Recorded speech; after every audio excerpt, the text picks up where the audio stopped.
wewenang merupakan hak dan kekuasaan pemegang jabatan untuk memilih, mengambil tindakan tertentu dalam melaksanakan tugas, dan mempunyai peranan sebagai penyeimbang terhadap tanggung jawab guna mendukung berhasilnya pelaksanaan tugas.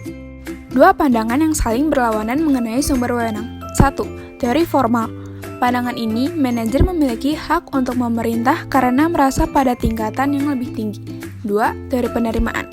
Wewenang ini timbul hanya bila hal itu diterima oleh kelompok atau individu kepada siapa wewenang tersebut dijalankan.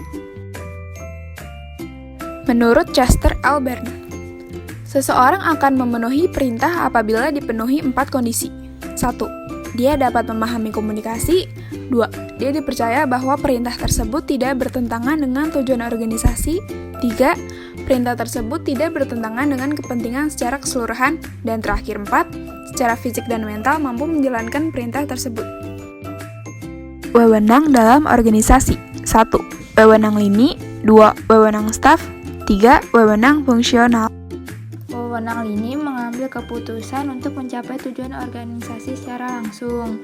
Wewenang staf ahli memberikan nasihat berdasarkan keahlian, pengalaman, atau riset dan analisis yang diperlukan. Wewenang fungsional, organisasi mempunyai manajer yang mempunyai wewenang fungsional.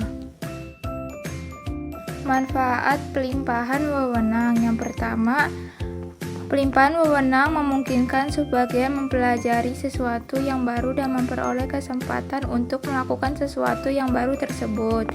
2. Pelimpahan wewenang mendorong tercapainya keputusan yang lebih baik dalam berbagai hal. 3. Penyelesaian pekerjaan akan dapat dilakukan dengan lebih cepat sekiranya pelimpahan wewenang tersebut berjalan sebagaimana mestinya dan diberikan kepada orang yang bertanggung jawab. Kunci pelimpahan wewenang. Yang pertama, kepercayaan atasan pada bawahan. 2. Komunikasi terbuka antara atasan dan bawahan. 3. Kemampuan manajer memahami tujuan organisasi. Tindakan agar wewenang efektif. Pertama, penentuan hal yang dapat didelegasikan. 2. Penentuan orang yang layak menerima delegasi. 3. Penyediaan sumber daya yang dibutuhkan. 4. Pelimpahan tugas yang diberikan. 5. Intervensi pada saat yang diperlukan. Delegasi.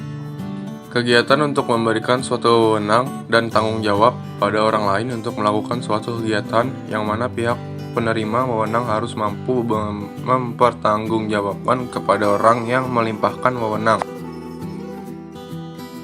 Kekuasaan. Mampu untuk menggunakan pengaruh pada orang lain.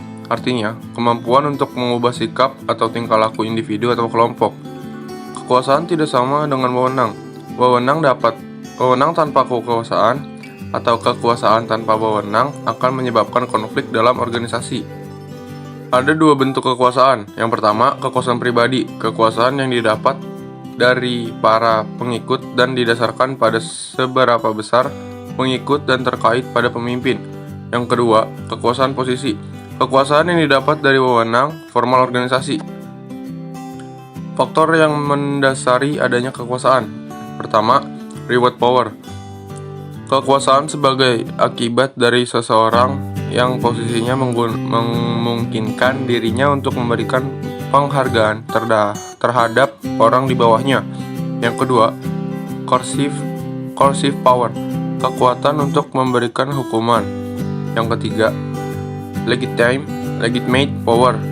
Kekuasaan yang muncul sebagai akibat dari suatu legitimasi tertentu. Yang keempat, expert power. Kekuasaan yang muncul sebagai akibat dari kepakaran atau keahlian yang dimiliki oleh seseorang. Yang kelima, referent power. Karakteristik yang diharapkan untuk seseorang terhadap seseorang yang memiliki pengaruh.